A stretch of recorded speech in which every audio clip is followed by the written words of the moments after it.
Hut hut. Hey. Sports. All right. Football's back, people. Football's back, and there's some We're going to talk more about weird, this later. crazy. No, yeah, we'll talk about that one later. But obviously, with the whole Colin Kaepernick stuff going on, there was really not another story out this week that was still as hot as that one. I feel It's the fourth preseason week, guys. Nobody started. Yeah, exactly. That's what I mean. So that's why we're still talking about this, and obviously just because it's a huge Of course, thing going on right now. people are getting excited about it. But if you haven't heard, just to get you caught up real quick, there's a quarterback that plays for the 49ers, Colin Kaepernick. Fellow Wisconsinite as well. Was in a lot of media lately for sitting during the playing of a national anthem during a preseason game against our Green Bay Packers.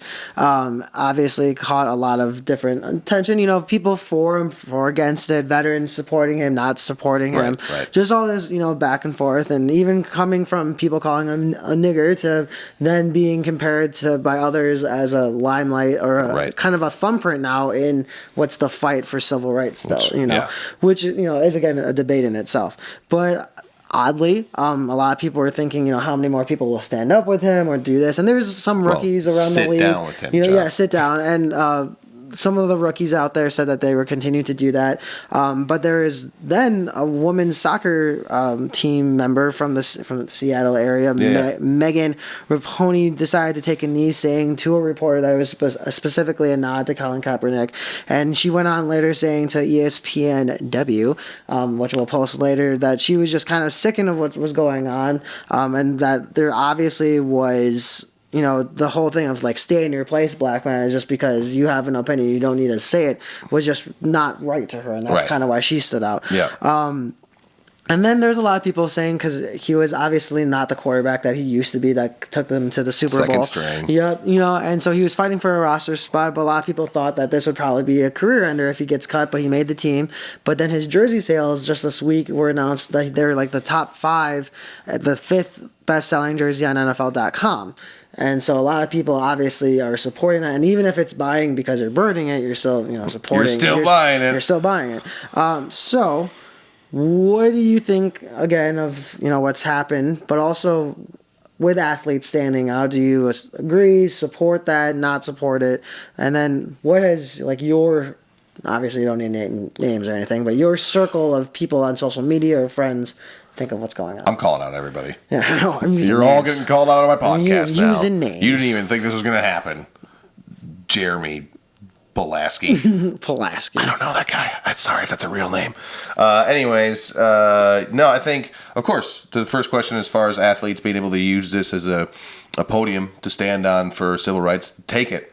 That whole idea that Megan was talking about, Rapinoe is how I'm going to enunciate her name, was talking about with, just take your place, black man. You've already been blessed enough to make $19 million. This is a lot of what my circles have been saying too. Mm-hmm. You make $19 million. How dare you disrespect the game and disrespect the military this way by,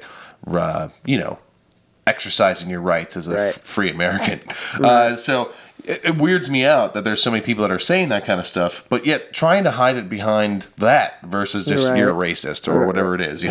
Whatever your reasoning is that you don't think a football player should be able to sit during an anthem, just an anthem, guys, is kind of ridiculous. Right. You tell him to leave? Why don't you go live in some place that doesn't allow this? Somewhere that's politically up in arms right now. Why don't you go live in a North Korea where they tell you what to do? I think you'll think twice about that concept. Yeah. So, what do I think about other athletes doing it? Great. Sit down, take a spot, take a stand. I'm glad that it's not just him in this alone.